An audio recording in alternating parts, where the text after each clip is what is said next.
The views, thoughts, and opinions expressed in the podcast belong solely to the hosts and not the host's past, present, or future employers.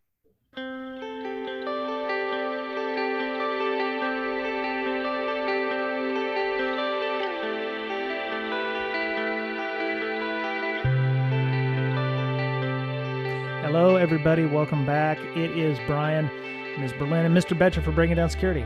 Hello. So, All right. So we're going to do something a little different. We're going to cut out all the small talk because our person... not all of it. Well, All right, maybe. Okay, fine, a little whatever. bit, yeah. Well, we're on a timetable today, and we have very important people on, and I don't mean that facetiously. This person, probably the highest ranking person in an organization we've ever had. She owns a company, and it's a long time in coming, and I'm very nervous. I fanboyed out. I was telling Ms. Berlin, Mr. Betcher, picked a bad. He was day to very put nervous forward. earlier. I Like, picked why? It's just Katie. She's great. you ruined the spoiler alert. Oh, did you? You wanted intro. No, Sorry. no, you go now. You go now. It's fine. I don't want to do it now. I want to do it now. Whatever. Anyway, so it's not just Katie. It's Katie Moussouris. I mean, she's on the show. The Katie. The Katie. I mean, this is 4 years in coming. We've made all of our sacrifices to the PR and marketing gods, and sacrificed chickens and stuff, and boom, we got her finally. 4 years. And thank you so much for coming on the show. Thank you so much for having me. And you know that really all it takes is just one pink chicken. You could have saved so many non-pink chickens' lives if you just sacrificed the pink one. Then we would have been in business. That would have been great. I've eaten a lot of those pink chickens, but they make me sick after a while. I had them for the little marshmallow ones. Yeah, just one peep. One peep is what I was asking for. That's it. Damn. Yeah, I thought I read something saying that peeps weren't a thing this year, but so like a marshmallow shortage or something. But that's all right. Very cool. All right. So, just to for the one person who's been living under a rock, Katie, could you tell us a little bit about yourself? How you got to where you are, your superhero story, if you will. Oh, I thought we were time limited. No. Okay. So I will tell you, I am the founder and CEO of my own company, as you mentioned, LutaSecurity. And Luta is named after the nickname for the island where my mom was born in the Pacific. It's the tiniest little island just north of Guam. And the locals call it Luta based on a mispronunciation by the Japanese occupiers of the actual name of the island, which is Rota, R-O-T-A. So anyway, that's the origin story of LutaSecurity, the company. I started about 4.5 years ago, right after launching Hack the Pentagon, which was the very first bug bounty program of the United States Department of Defense. And it was after many years of consulting with them, all the way back from when I used to work at Microsoft, when I had launched Microsoft's first bug bounty programs, which my little baby bug bounty grew. Last year, I heard Microsoft paid out over $14 million in that bug bounty, which is kind of amazing. Especially considering back when I first joined Microsoft, the executives had publicly sworn that they would never pay hackers for vulnerability information. So in my own career before that, I was a hacker, professional hacker, a penetration tester is what we call ourselves. The joke is still funny 20 years later. And I spent a lot of time breaking into places for money. And so I got bored of doing that work myself because, frankly, most organizations weren't getting that much better. They were not maturing in their security. And frankly, we could have just changed the date on the report most of the time. We were going back to clients because they were taking our reports and they were checking a box for compliance that they had a security test. And they weren't really learning any lessons from it. So I got sick of that, joined Microsoft as a strategist, et cetera, et cetera. And I think that pretty much brings us up to present day, unless you want to go all the way back to my origins in musical theater and my penchant for the Rocky Horror Picture Show. But I think that's for later, maybe the outtake version of this podcast. Yeah, we'll do the time warp later on. Yeah, that's cool. So the first time I wanted to have you on was at Microsoft, and obviously the PR weasels there wouldn't let me have you on the show. You've done a lot of vulnerability, security, and disclosure, working with the big companies out there. And the reason we wanted you on was because you've developed your own maturity model, which I think is great. It's called the Vulnerability Coordination Maturity Model. There's a link in the show notes, lutasecurity.com/VCMM, Victor, Charlie, Mike. I found it very simple and easy to use. I would imagine a lot of organizations would find it very difficult to use. Can we maybe talk about how you came about the coordination model and why these 5 facets were important?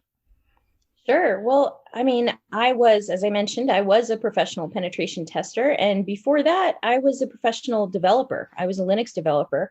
And I worked on an operating system back in, the late 90s, early 2000s. And I started the Linux company's vulnerability response, meaning monitoring the world for vulnerabilities that could affect our products, testing any kind of security issues that were surfaced in the world. And since I was a developer, I was actually writing the patches myself and then testing the patches and then putting them up for our customers to download. And I started writing the advisories and releasing. So I knew from, an open source, very much grassroots kind of engineer-led effort, all the way up to what it takes to respond to vulnerabilities at the scale of Microsoft, which is the opposite of a tiny little Linux distro, right? So you've got specialization in roles and all kinds of complexity and everything, but the behaviors that meant that organizations were going to be able to handle what came at them, those behaviors is what went into the 5 capability areas of the VCMM, the maturity model for vuln coordination. Because I observed that if they do these things, one, they can benchmark themselves as to what are they capable of right now in terms of their resources, their activities that they do. How are they learning from their mistakes? Like every bug is an opportunity. How are they incorporating that? How are they communicating? Not just to the hackers who are reporting issues to them, but also to different audiences, right? A hacker is going to want very different information than members of the press and consumers, so you have to pay attention to all of these different facets. And what I found was, in my experience, of doing all of these different roles in security, that the common threads distilled down to these 5 capability areas. And that's what I use it with my clients as a tool, and Luta's customers as a tool to orient themselves around what they need to do to just, at the basic level, respond to vulnerability reports, and then how they can improve, and not just improve their vulnerability response, but actually improve their security, which allegedly was the goal in the first place, right? You shouldn't just be sitting there waiting for the bugs to roll in and play whack-a-bug the entire time. You should actually have a plan and make sure that, one, that process is running smoothly, and 2, you're getting more out of that process than just those one individual bugs at a time. Does that make sense? Oh, yeah. Definitely. All right. So, Mr. Betcher, Ms. Berlin, please feel free to join us. So, Katie, you talked about behaviors of people. I mean, are big or small companies, are these behaviors, can you expand upon what these behaviors are and are they universal? So I wrote the maturity model specifically to, with that range of personas in mind, of looking back at my own career. If you're an organization and you've got a scrappy engineer who wants to branch out and take over in securing the product, then this maturity model can work for an organization like that, because it worked for me when I was that scrappy engineer in that Linux distro. It can also work if you're actually a mega corporation like a Microsoft or a Google or whatnot, who have not only higher capabilities in a lot of areas, but it's a way to direct those capabilities that makes it much more powerful. So for example, at the expert level, in some of these capability areas, you really would only need to get to that level if you were a very large organization. And 2, that, the capabilities such as telemetry, right? The ability to detect crashes in the wild, that ability is something that can change your behavior in real time during your vulnerability response process. So somebody reports a bug to you, if you are a large enough organization that you have the capability of checking the telemetry of the world and seeing if there's evidence of exploitation in the wild, you might change the priority of fixing that issue.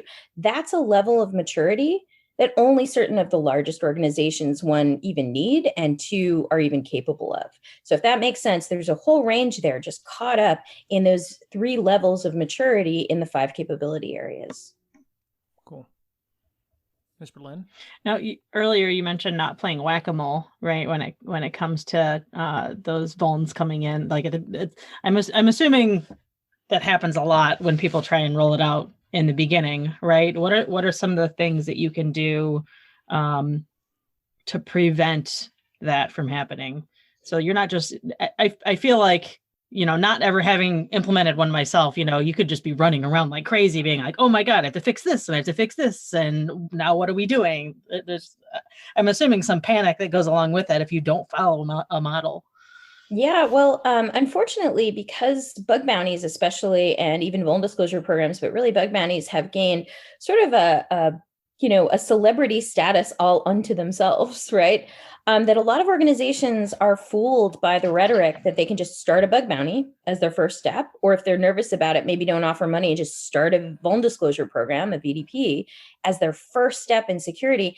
And so what we've seen over the past 4.5 years of this kind of harmful marketing getting out there into the world is that we arrive at organizations and they'll say, we started a bug bounty program. We didn't know what we were doing. We now have this epic pile of bugs.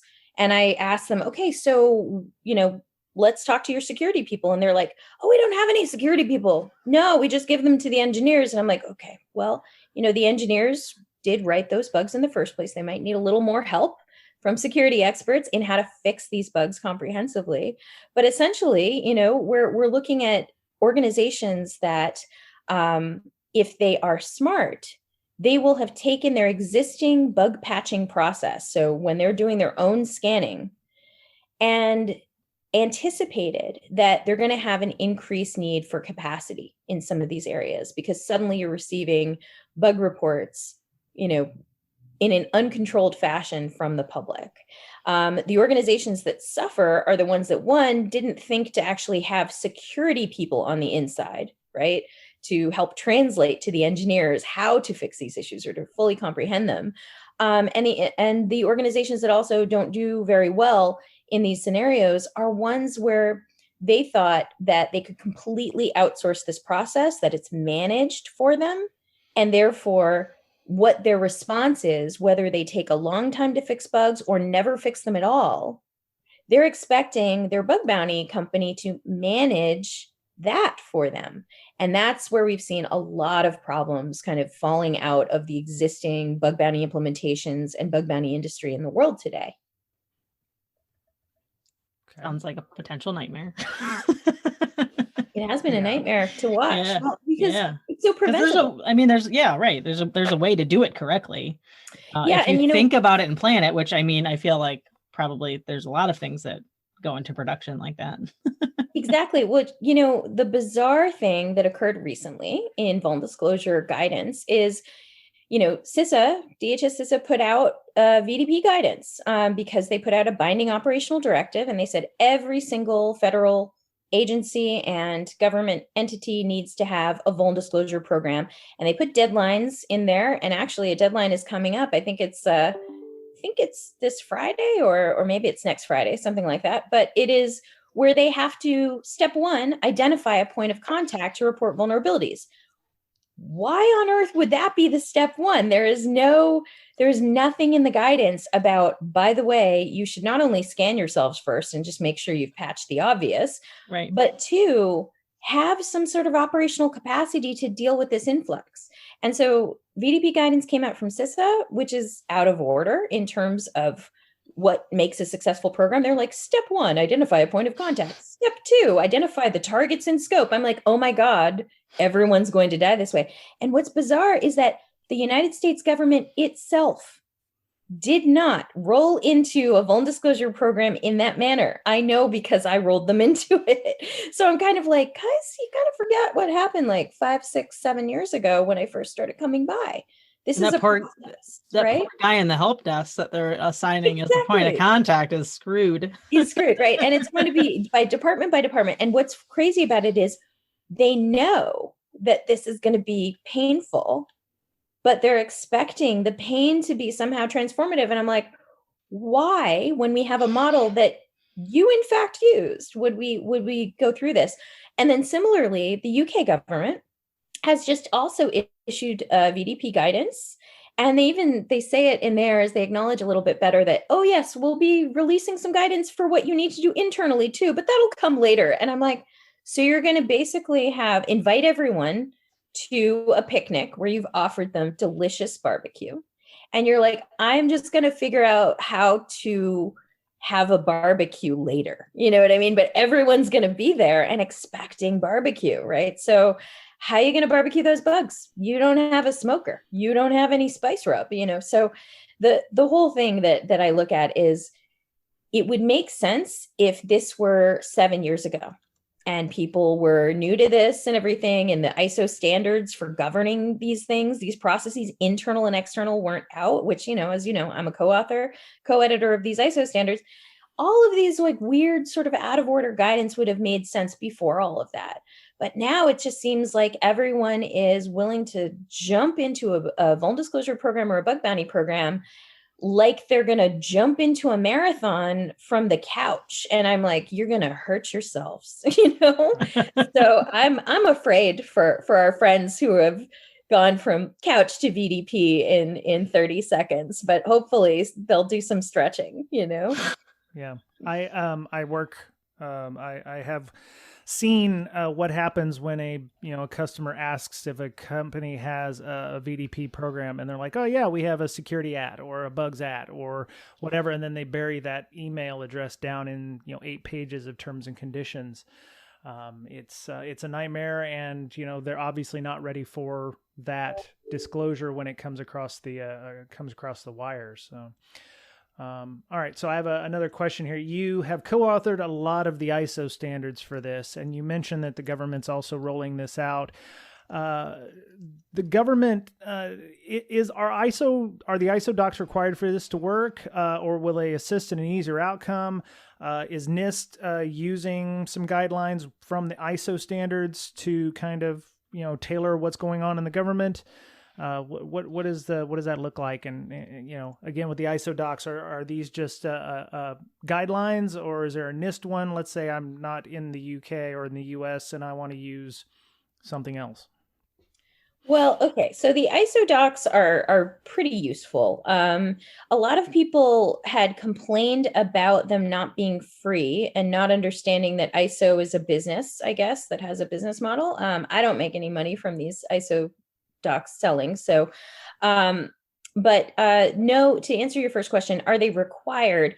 No, they're not required. However, more and more organizations, NIST, you mentioned, does actually refer to them and says that you should have a process, for receiving vulnerability reports and processing them, which refers to the ISO standards. And in fact, the NIST cybersecurity framework is, you have to follow that if you are a vendor to the US government. So in fact, even if it's not a hard requirement per se, you'll be asked at this point as a vendor to the U.S. government if you follow the NIST guidelines, which do contain references to the ISO standards. The NIST also has put out some guidance because NIST worked on a multi-stakeholder sort of working group event where, because the ISO standards were not free, they were saying, well, we need free guidance. And I was like, yeah, but the ISO standards are not that expensive. And frankly, if an organization is balking at paying a grand total of $199 for both of those standards, I'm going to go ahead and posit that organization is probably going to have a bad time responding to bug reports. I'm just going to say it right there. So NIST went ahead and did this anyway. I participated in that as well, especially around awareness and adoption of the existing standards, because a lot of people didn't know about them. But if folks are really feeling like they can't afford $199, there is a video that I recorded at RSA that's 20 minutes long, and it goes into both of the standards.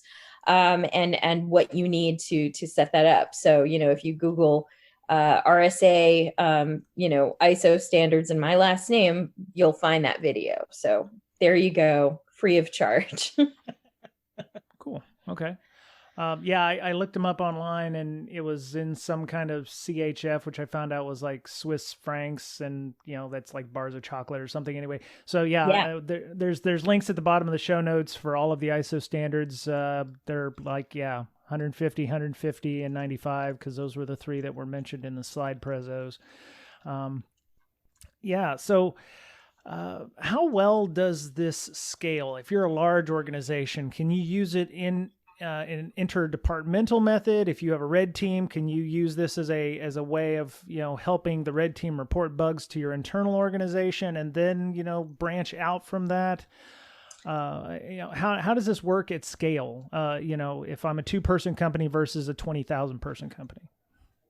Well, okay. So are you asking about the ISO standards or the vuln coordination maturity model at this point? The VCMM, yeah.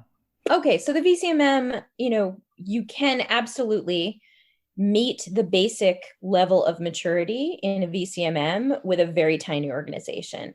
Actually, the first organization that I showed this to was the FDA. And FDA, among all federal agencies, outside of the DoD, are very, very forward thinking when it comes to engaging with security researchers. They were among the very first to, it was actually Dr. Suzanne Schwartz, who I admire very, very much as being one of the biggest leaders of the US federal government in embracing security research. She would hold symposiums where she'd invite medical device manufacturers, hackers, policy folks, all kinds of folks. And she really broke down barriers. But what's important was when I showed the VCMM to the FDA, she was very much like, you know what, this will work even for the small, innovative medical device manufacturers, which can often be a 7-person team with no actual engineers on board. It's physicians and research scientists, and they have an idea for a device, and they design what it is that they want the device to do, and then they outsource the creation of the actual device. So whoever built the device chose the hardware, implemented the firmware, wrote the software, isn't working at that tiny little innovative medical device startup, probably. And it surprised me in that she said that this would actually be useful to even that scenario. And one of the key things that she wanted to strike a balance of, and I think, regulators like her that regulate an industry should be aware of this, is that she didn't want to make the requirements for handling vulnerabilities so high that most organizations would just try and cut themselves off and never hear about a bug, right? In order to never have to deal with it.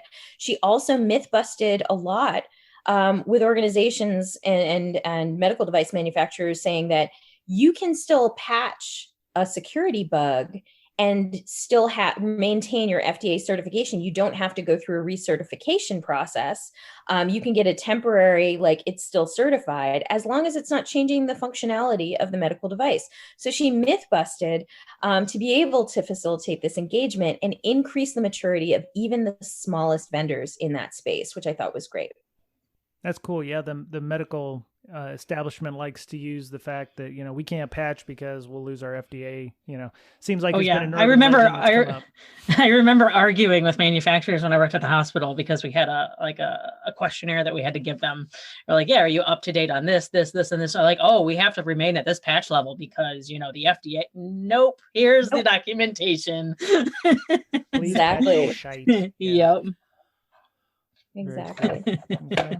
But yeah, I mean, I think, if we think about the ISO standards themselves, right, this ISO standards take years to create because you're basically writing a document by committee, and it's by international committee, which is even harder and everything. And you only get to meet every 6 months, right, by ISO rules. So, minimum to get an ISO standard published is usually averages about 5 years.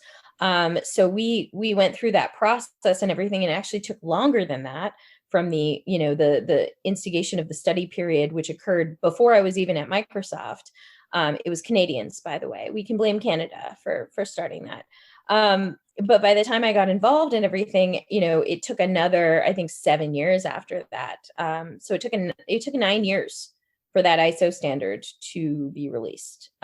It was started in 2005 by the Canadians as the responsible disclosure standard, and it was trying to regulate actually what hackers should do in disclosure. And so I put a stop to that when I became, Wow. the US expert. Oh yeah. Oh, those ISO standards would have been quite a different picture if I hadn't, if it weren't for me meddling with it and then eventually taking over. Because really, who follows ISO standards? I don't know any hackers who do, but I know corporations and governments who do. So we changed the focus to this is what a corporation or a government or any entity that wants to receive bugs should be able to do. One important point about the two ISO standards, though, and not many people understand this, is that to say that you're compliant with both of them, okay, you have to not just have a front door and easy way to get in contact and responsive and all that stuff, because that's all in ISO 29147, which is vulnerability disclosure. You actually have to have everything going on in ISO 30111, which is vulnerability handling processes. That is the internal. So think of it like ISO 29147 vulnerability disclosure is like the mouth of the organism. 30111 is a digestive system where all the action happens, and then back out through 29147 out the other end. So it is, if it were an organism, that is how it works. So can an organism function with just a mouth and the other end and no digestive system? No, it cannot, right? So 30111, that internal vulnerability handling process, that is absolutely required if you are to say that you comply with the other one, the Vuln Disclosure one. But you don't need the Vuln Disclosure one to actually have internal vulnerability handling processes. Ideally, every organization does, right? It's scanning your systems, applying patches, figuring out if you write code, what you said about the red team, internal red team, if you find something, you have to have a way to process and handle all of those types of things that it doesn't matter who gave you that bug or who made you aware of it. If it's your internal teams, if it's a business partner, if it's a hacker, none of it matters of the source of it. It's just 30111 is the guts of it. So that is where your action will take place in digesting and dealing with that bug. Does that make sense? Mm-hmm. Yeah. So if you were really poor and could not afford Vuln Disclosure and vulnerability handling process standards, I would definitely buy ISO 30111 before you buy ISO 29147. Cool. Okay. So I'm a CEO of a company or a startup, and I have this cool new product, and we're going to launch it next week. And I come to Katie and I say, Katie, we want to have a vulnerability disclosure process for a product that launches next week. What are you going to tell them? Is that is that realistic to be able to do that? And can we talk a little bit about who the stakeholders would be involved with this, and how long it would take to actually implement this properly? Well, it really depends on what they're doing for security response right now. So I would start to ask them, so how long does it normally take you to patch issues that you know about through your existing means, right? And if they stare at me with this blank stare of, no, we want to start a VDP to find out about the bugs, then I basically have to have a very hard conversation with them about the fact that they can't handle the truth. If this is their very first security test, this is a terrible idea. And actually their product probably shouldn't launch right now, or, they risk having a very insecure product. And you'd be surprised at how many organizations still come to security companies asking for a magic after the fact bullet like that. But if they have had more reasonable expectations of themselves and have invested in security somewhat, then that's where it's a matter of me gauging, essentially what are the capabilities that they have right now? Do they have any internal folks with particular security knowledge? Because even if you have an outsourced program and you have someone who is validating that those bugs are real and then throwing them over the fence to your engineers, if your engineers are not security minded, they will absolutely make the problem worse, right? So a lot of the things I ask is about current engineering secure development practices. You think, what does secure development have to do with the Vuln Disclosure program? Everything. It has everything to do with the Vuln Disclosure program. And if you're skipping all of that and saying, no, we need to learn about the bugs so then we can start thinking about security, I got to tell you, it is backwards and it's very inefficient. You will waste, especially if you're a tiny company, you will absolutely waste time, money, and effort if your first foray into security as a tiny company is a Vuln Disclosure program. We used to say you can't pen test your way to secure, right? When penetration testing was the main, checkbox that people were saying, no, we invited security experts to test our product. They spent 2 whole weeks on it. Look at that. It's secure now. You can't pen test your way to secure. You can't Vuln Disclosure program or bug bounty your way to secure either. It's the same concept. It's testing after you've already developed everything. So I absolutely ask a lot of questions about their existing remediation capability and their existing secure development lifecycle knowledge and capability. Because, oftentimes I will actually, refer them to partners of LutaSecurity to get them some better help that is more efficient and it's earlier in their dev life cycle and will help them make huge mistakes of going out in public with an untested product with no security personnel internally to fix what is found when it's broken. Okay. Katie, a related question. Put yourself in the shoes of one of our listeners, security person.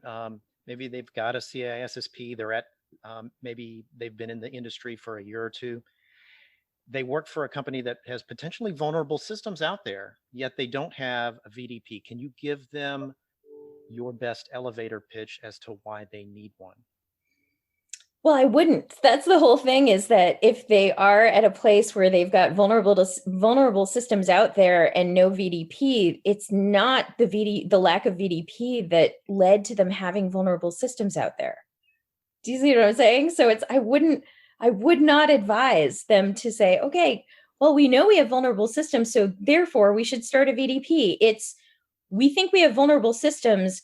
To answer that question, we should either scan for those vulnerable systems ourselves, hire experts to scan for them if we cannot, and then assess, sort of gauge where we are, right? But I absolutely would not be telling someone that if you think you're vulnerable and you don't know, step 1 is go out and start a VDP so someone can tell you, so some stranger can tell you about it. It's the reason why it's taken so long for even, the Forbes Global 2000, for all of them to have a point of contact, like a security @ email address or anything, is because of that digestive system. The large organizations all know how much time and effort that would take to really implement properly. So they don't even put a front door out there. They're like, you've just got to play, LinkedIn, Twitter bingo game to find a point of contact, right? So they don't even put it out there because they know. Right? So a small organization, I would never advise them to stumble face first into a VDP if they're wondering about what vulnerabilities are out there. That is their cue to hire some experts, ideally ones that work for you full time so that you can prevent those things from happening, or have your own, sort of running continually security scans to alert you if something pops up. But if they don't have that, substituting it with a Vuln Disclosure program is like, it's like saying, I'm going to build my entire house. I'm not going to consult with any kind of architects or structural safety experts whatsoever. And then I'm just going to invite a bunch of strangers on the street to shake my house. Like, it's insane, right? So you'd go in the opposite order.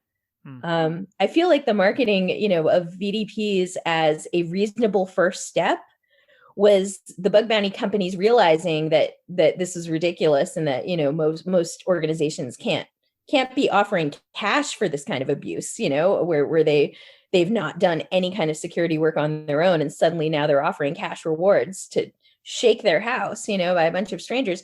The bug bounty companies realized that a couple of years ago that was ridiculous. So then they started pushing, well, a VDP is a really good first step. You should do a VDP as a first step, and it is not a first step.